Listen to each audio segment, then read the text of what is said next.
Qurilish ishlarida mavsumiy ishlab, halol mehnati bilan oila tebratib kelayotgan fuqarolar mana 9 oydirki ish haqqini ola olmayapti. 43 nafar fuqaroning ish haqqisi 187 million so'm hisoblangan bo'lib, ish beruvchi bu ishni turli bahonalar bilan paysalga solib kelmoqda. Betonlik ishlarni metriga, kvadratiga, kubiga shunday dogovor qildik. 2 oy ishladik, 2 oyga ham 24 soat ishladik. 187 million meni o'zim pulim qoldi o'rga. Bizning pulimizni olib 9 oydan o'zim bergan yo'q. Bir kechaga 2000 kvadratgacha teshga urdik.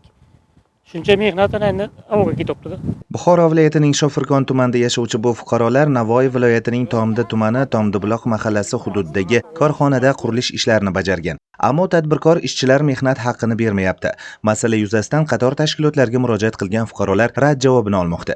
Bunga sabab mehnat shartnomasi og'zaki tuzilganligi etib belgilanmoqda. Og'zaki shartnoma qilamiz. O'zbekistonga 70% ishchilar og'zaki shartnoma bilan ishlaydi. Ana shuni burchatkasini terish kerak. Buni shartnoma qilgancha biz buni terib bilamiz biz. Ha, uzoqdan 2 kunga teramiz, ketamiz, yana boshqa joydan borib, yana o'sha boshqa ishimizni qilamiz. Har bitta borgan joyimizga biz shartnoma qilib tuza olmaymiz-ku. Hech qayerga pulimiz qolib ketmagan. Hamma joyga ishlaganmiz, pulimizni olganmiz. Kelishuv og'zaki bo'lgan, ish beruvchi tomonidan avans to'lovlari cheklari ham bor. Xo'sh, bu holatda ishchilarning huquqlari qanday himoya qilinadi? Mazkur muammoli masala bo'yicha Buxoro viloyati prokuroriga murojaat qildik. Qurilish korxonasi bilan fuqaro o'rtasida bu fuqaroviy nizo.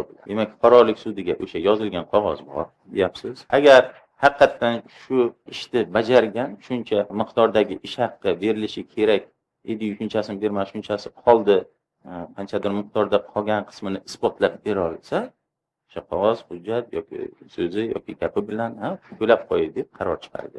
Demak, fuqarolar yuqorida aytilgandek asosli hujjatlarni, ya'ni avans to'lov cheklari ilova qilingan holda sudga murojaat qilishsa, ish fuqarolar foydasiga hal bo'lishi mumkin. Madrahim Turdiyev, Abdulla Rajabov, Buxoro.